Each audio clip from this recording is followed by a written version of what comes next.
Здраво, секси мало, добро дојдовте во една нова епизода од нашата трета мини сезона. Денеска на гости ни е Марија Марковска. Таа е дипломиран советник по семејна системска терапија и во едукација за гешталт психотерапија, а воедно ја знам од првиот семејен центар на Хера, каде што работи како советник и координатор за поддршка на жртви семејно и сексуално насилство. Марија, како си ни? Добро, ти благодарам. Фала многу што ни дојде во нашата секси мало, се јаснете кај тебе на пракса, па ти кај мене. И се гледа дека сме заедно долго време. Така што, во секој случај, името на оваа епизода е Медуза не е виновна и можеби на прв поглед ќе изгледа малку чудно, меѓутоа јас како мала бев многу тешко заглавена на грчка митологија и еден лик кој што многу често е погрешно сватан од јавноста е ликот на Медуза, односно таа што сите ја познаваме како одвратно чудовиште што ги скаминува сите со погледот, а никој не е всушност запознан како е дошло до тоа. Така што другата перспектива е тоа што Медуза всушност била многу убава девојка која што решила да го посвети својот живот со тоа што ќе служи во еден од храмовите на божицата Атена. И додека била во нејзиниот храм, кој бил крај море, била загледана од Посейдон, кој веднаш, да кажеме, и фрли локо, бидејќи Посейдон бил ривал на Атена, решил да ја посрамоти божицата со тоа што ќе ја силува нејзината свештеничка на скалите од храмот. И кога дознала за ова Атена, толку се налутила на Медуза, што веќе не била невина, и решила да ја претвори во одвратно чудовиште со змии на главата и да ја испрати на пуст остров. Иначе во меѓувреме Посейдон немал никакви последици. И понатаму сите го знаеме мејнстрим митот за гадната Медуза што ја убил некој небитен лик Пересус.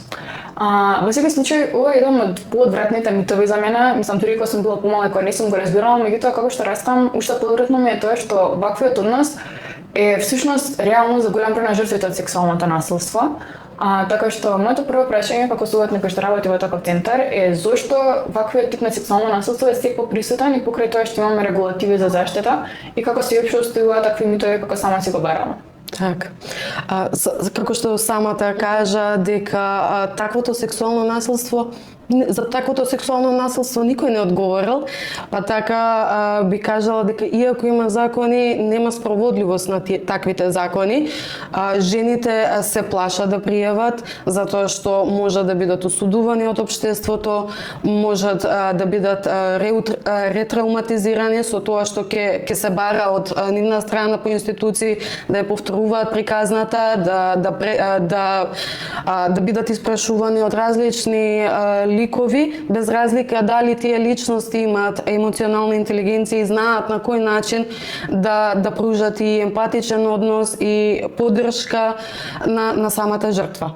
Од друга страна, тука мора да ги споменеме и нееднаквата распределба на моќ, со тоа што растеме во општество во кое што има нееднаква распределба на моќ. Поточно мажите важат за дека имаат повеќе економска, политичка, социјална моќ од самите жени, така да они се поддоминантните.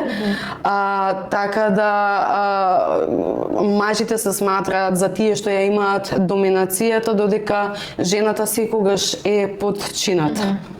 Фала ти, мислам дека јас како Gen Z нешто што можам да приметам по социјалните мрежи е тоа што многу често, преди тоа што имаме толкав јаз меѓу контентот што го конзумираме девојките и момчињата, доаѓа таков јаз, да кажеме, помеѓу двата полови и едноставно доаѓа до дехуманизација на другата страна. Едноставно веќе не се доживуваме како човечки битија, туку жената се сведува, да кажеме, на некој тип на непријател или предмет или диктатор што треба да се подчини. Дури имаше многу одвратна сцена во една турска серија, што случајно ја фатив дека поминував низ ходникот и буквално постар господин и се обрати на помлада девојка и коментарот беше во насока дека извинете ме сега, Виктор ќе ме стави цензура, ама и кажа, изгледа ти веќе не си била имена, треба некој да го донесе паметот на место. И тука веќе се става сексот во улога на некаков тип на механизам за контрола и подчинување на жената, наместо да е, да кажеме, изразување на љубов. И понатаму има еден бран на десенситизација кон насилството, особено сексуалното насилство, со тоа што не знам колку се запознаена. Постојат еден тип на, да кажеме, секс боди. Тоа се антропоидни роботи, кои што се користат за полови односи, може да се купат и најновите поставки во нивното производство е тоа што е додадено куклата да може да се стави на сетинг, покажува отпор. И ово можам да замислам какви се импликации ќе има на другите генерации, како тие ќе го прецепираат овој чин и не искрено ми се ежи кожата како психолози, верувам дека ќе имаме уште доста работа. Така што сега да прашам зошто родово базираното насилство сега што има ваква пандемија дури во земјите каде што имаме регулативи. Така, најголем проблем не се законите, законите ги имаме. Проблемот е во спроведувањето на таквите закони. Пример, жена ќе преживее семејно насилство или сексуално насилство, каков било вид на насилство, ќе замине во полиција, нема да се гледа тежината на таквото насилство, се гледа или пак се добиваат символички казни, зборам, условна осуда за сторителот, после тоа ќе се врати сторителот во домот, кај што жената повторно е виктимизирана. Што значи дека таквото нешто на некој начин во таквите ситуации тоа насилство како да се оправдува. Као во ред, немам санкции, не сум санкциониран, мојот настан, моето однесување нема да се санкционира, никој не води грижа за таквото однесување и окей, ќе помине. Да, и беше ми приметено дека како општество многу ни е дигнат прагот на толеранција за тоа што значи сексуално насилство, затоа што имаме тенденција ваквите помални пристапи да ги пикаме сите под тепих, ги забораваме импликациите долгорочно, односно доколку денес кај сум окей со тоа некој да свирка по мене, утре ќе видам окей со некој да извикува по мене, после тоа ќе видам окей со некој да ме следи, после ќе видам окей кога ќе се случи нешто многу пострашно. Така што чекор по чекор тој праг некако се повеќе се поместува, така што треба да видиме каде е неповрат. Да, или тука би споменала, например, вербалното насилство, омалуважувањето, навредувањето, забраните, например, сега кога некој ќе каже, окей, партнерот ми забранува тоа и тоа, другиот ќе каже, окей, тоа е брачниот живот, тоа е партнерскиот живот, тоа е нешто приватно во кое што немаме право да се мешаме. Да, баш фала ти што го спомна. Во рамки на ова, зашто најголем дел од ваквите приказни кои што завршуваат со семејно насилство, всушност почнуваат како некој тип на романси или бајки. Така, да. Обично на прва сторителот изгледа како идеален маж, идеален партнер, значи во првата фаза постои love bombing, ја опсипува жртвата со внимание, со љубов, со подароци и кажува она што она има потреба во тој момент да го слушне. После тоа следува изолирањето, зборам од опкружувањето, изолирање од опкружување, како семејство, пријатели, од колеги на работа, дури и потреба жената да не биде вработена. Со изјави као нема потреба ти да работиш, јас сум тука, јас ќе го обезбедам семејството, јас ќе се грижам целосно за тебе, или ајде да не излегуваме вечерва, или не излегувај вечерва, ќе поминеме заедничка вечер, или пак жената доколку имала во план да излезе вечерта со пријателките, тој ќе приреди романтично изненадување, така да ја спречува да излегува. После тоа, после изолирањето, откако сторителот ќе го стори, ќе дојде до целта да ја изолира жртвата од опкружувањето, тогаш настанува нарушување на самодовербата на самата жртва, со тоа што она станува и зависна од самиот сторител. После изолирањето и после намалувањето на сигурноста во себе си и на самодовербата, после тоа настанува насилството, зборам за физичко. Така да, тоа е некој како зачаран круг од кој што после тоа жртвата многу тешко може да излезе и има потреба од поддршка и помош од институции, од опкружувањето, иако постои огромен страф да излезе, срам од осуда од таквиот однос. Да, баш како ти што кажа, тоа е некој тип на систематско нарушување на автономијата на таа жена, одсекување од мрежата за поддршка, праење нејзина да биде комплетно зависна од него, дали материјално, дали од безбедносни причини, понатаму тоа настапува.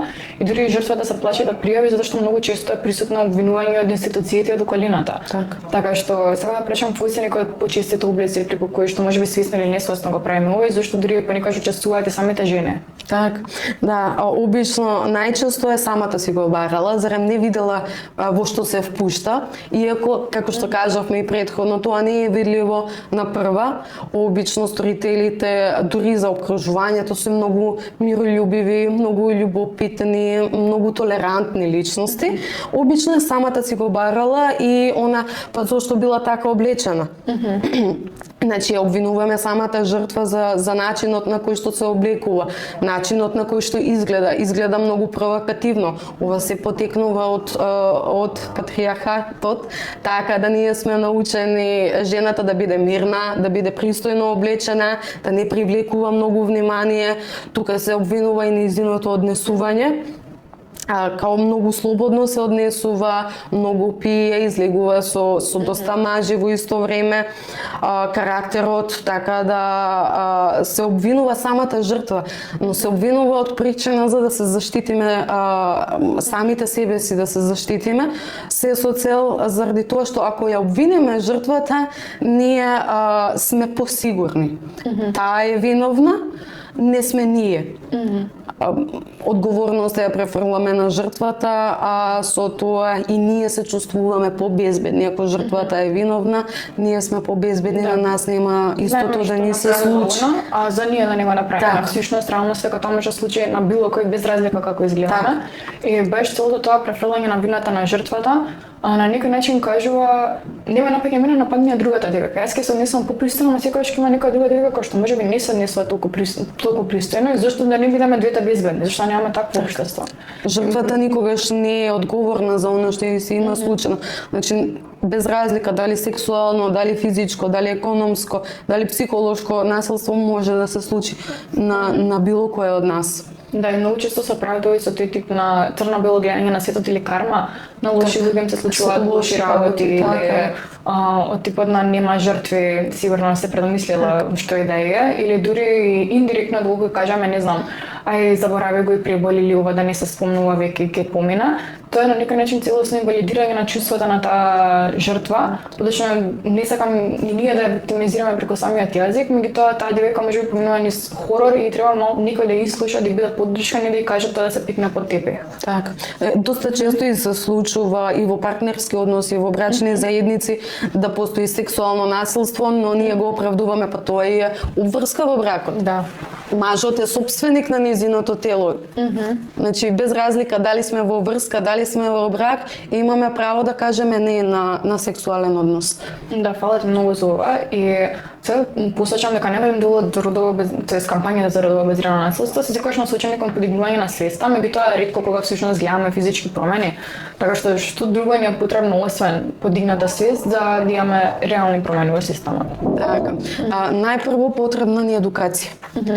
Едукација од најмала возраст за тоа што значи насилство, што значи адекватна комуникација, какви видови на насилство постојат, затоа што се има случајно во центарот да се јави жена и као, окей, имаме конфликти, но нема насилство, би сакала психолошка помош и поддршка, која ќе влезе во просторијата и која ќе ги види видовите на насилство, знае да се замисли и да каже, па чекај, јас се тоа го имам преживеано.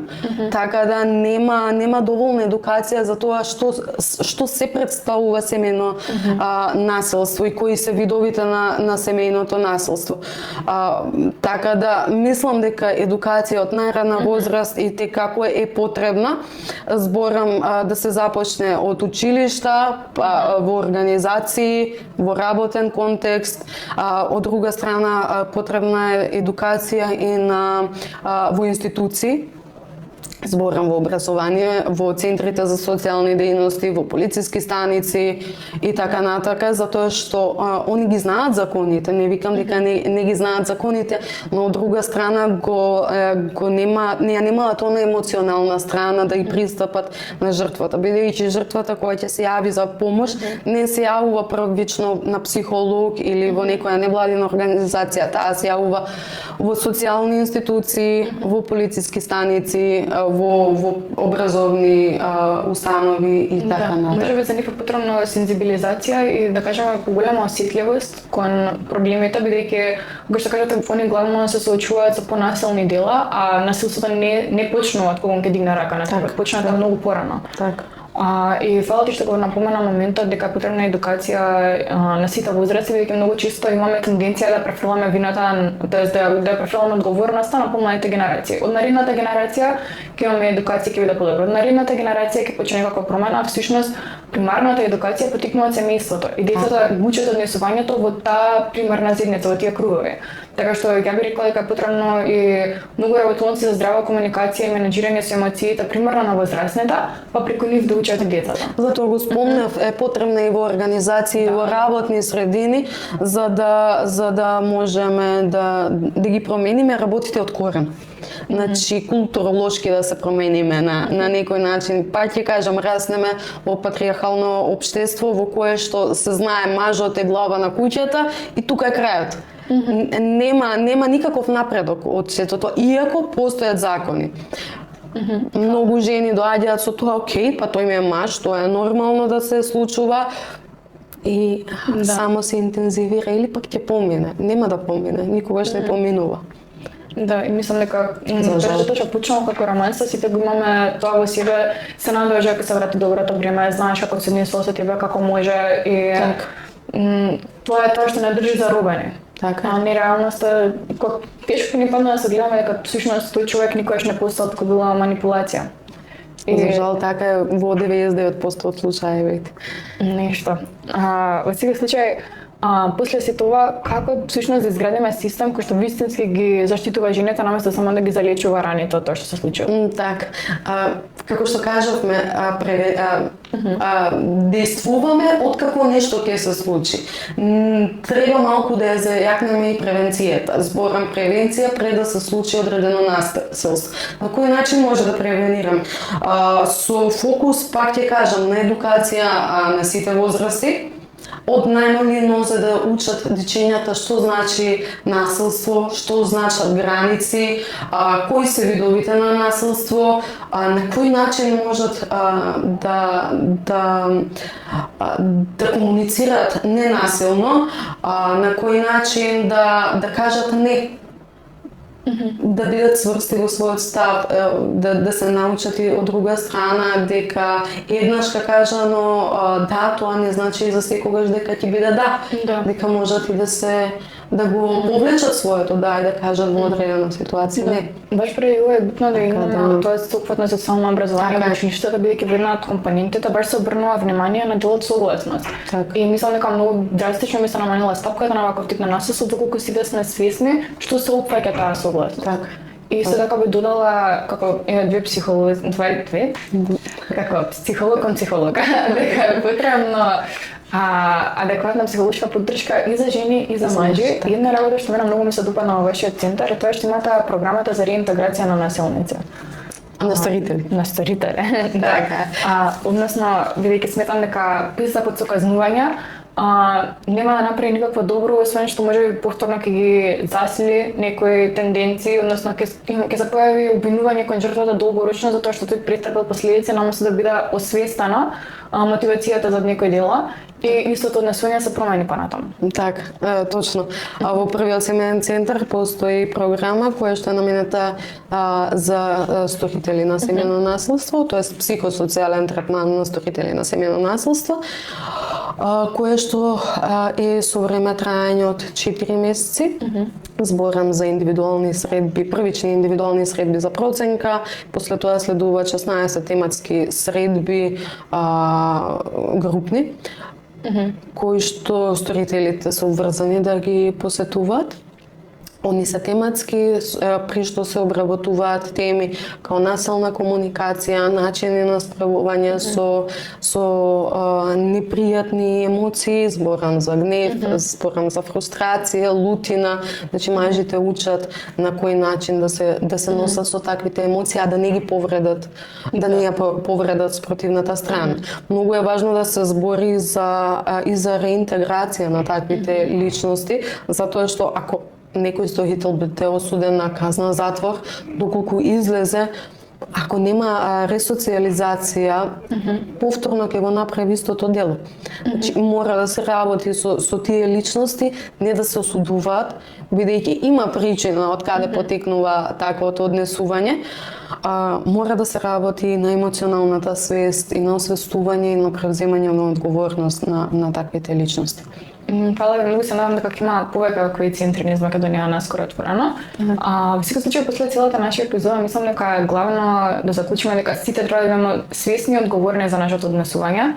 Кога ќе посведочиме некак на родово базирано насилство или сексуално насилство, веднаш да интервенираме и да пријавиме, па натаму жртвата да биде секогаш охрабрена и поддржана и пред се како што заклучивме, клучни се да имаме системски промени насочени кон превенција, не само залечување на раните. Така што тоа беше од мене и Марија. Фала ви многу, секси мало, се гледаме на наредната епизода. Чао! Овој повише работа не ги кажа. Овој повише работа не ги кажа. Тоа е, додека сме не сакам ти бъдат исто уфрлано збор. Така што Интерсекторска соработка уопште не го спомна. Каде ми беше тоа? На последниот. Кепата? Ама тоа беше твој одговор. Јас ги ставам ти у заграда колку да знам што од прилика би опфатила. Ама ако не дошло уз муабет, окей. Да. Окей беше или не? Окей. Дали си ти задоволна? Не. Окей. Никаде не сум задоволна. Фер. Сега ние 11, немаме време да го преснемаме од почеток, иначе... Не го не уживај. Тоа е што е. Ајде. Тоа е што е. Весна баш ми кажа, вика збори за интерсекторско соработка, многу е битно тоа. Добро, викам, Весна ќе збори. Сакаш уште да го преснемаме под Не, не. Добро. Не уживај. Како ти сакаш? Фала ми многу, колешка. Фала ти на тебе. Се надевам дека... Ама имам време, бе, познавам се. Устори, ја не те приметив толку дека имаш трема. Морам да ги најдам тие што ти ги зборев јајцата, хам ти дам ти. Да не видиш кои сме. Ме го користиш таксито сега тука до... Кога ти е потребно? Сега дидов со кола и немам веќе бројчата с картичка. Не, имам картичка. Ама искрено не сум го користила на овој начин, затоа што гледам како нешто приватно обврскало ова. И не знам дали е окей, дали е прифатливо да ја користам. Мислам дека е, затоа што сега се враќаш на работа. Тоа е тука поврзана ти е работата со Хера. Ама и тука дојдов со такси. Добре да, извини, ќе отидеш на микрофончето. Фала ти. Заборав. Сега продолжуваш одма? Да. Со првиот? Да, обично имам малку повеќе простор, ама Жал ми е. тоа е денеска. Не се секире. Ови, се гледаме. Сега идеш негде? Индонезија, па тоа наранила. Некаде ти имате добри? Да, ја се зајам се. Фала ти. Ова да си помена? Фала ти. Што ти кажеш? Бајше. Ајде. Дел? Бил. Ајде. Чао, чао. Поздрав. Како поминате добро, ќе седнеш како што треба. Се знаете? Да слиш. Деда Андреа? Окей, добро, ќе почекаме. Значи, тоа беше 20 минути. 20. Не ги зови. Овие сме микрофони? Найс. Дали треба да ги ставаме на тој начин ми епизоди? Чим се?